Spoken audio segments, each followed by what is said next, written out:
Josiah kept a Passover to the Lord in Jerusalem, and they slaughtered the Passover lamb on the 14th day of the first month.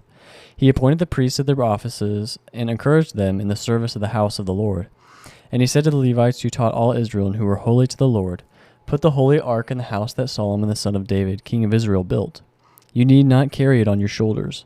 Now serve the Lord your God and his people Israel. Prepare yourselves according to your fathers' houses by your divisions, as prescribed in the writing of David king of Israel, and the document of Solomon his son. And stand in the holy place according to the groupings of the fathers' houses of your brothers by the lay people, and according to the division of the Levites by father's household.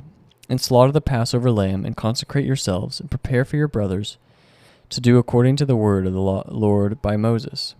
Then Josiah contributed to the lay people as Passover offerings for all who were present, lambs and young goats from the flock to the number of 30,000 and 3,000 bulls.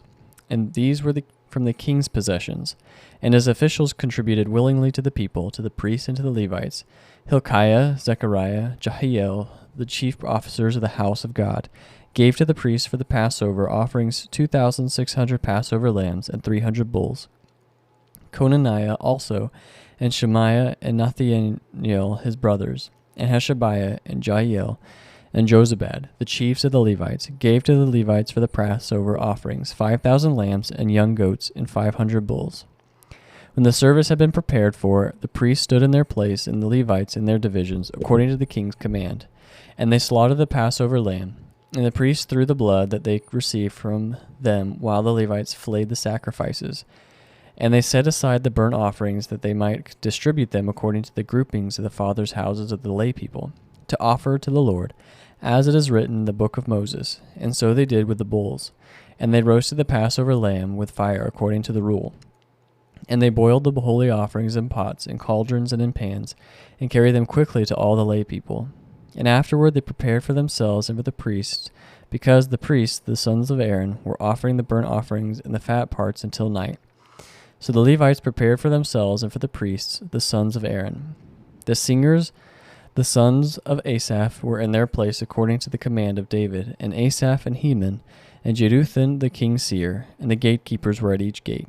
They did not need to depart from their service, for their brothers the Levites prepared for them.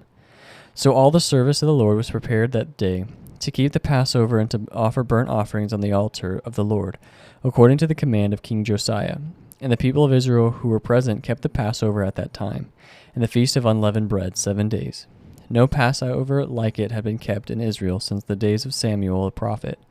None of the kings of Israel had kept such a Passover as was kept by Josiah. And the priests and the Levites and all Judah and Israel who were present, and the inhabitants of Jerusalem. In the 18th year of the reign of Josiah, the Passover was kept. After all this, when Josiah had prepared the temple, Necho, king of Egypt, went up to fight at Carchemish on the Euphrates, and Josiah went out to meet him.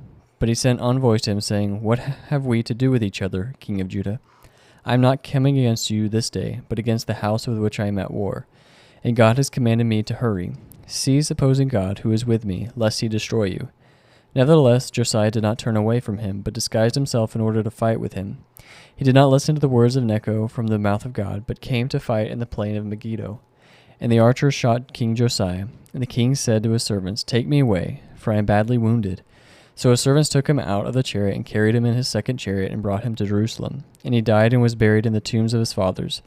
All Judah and Jerusalem mourned for Josiah. Jeremiah also uttered a lament for Josiah. And all the singing men and singing women have spoken of Josiah in their laments to this day. They made this rule in Israel.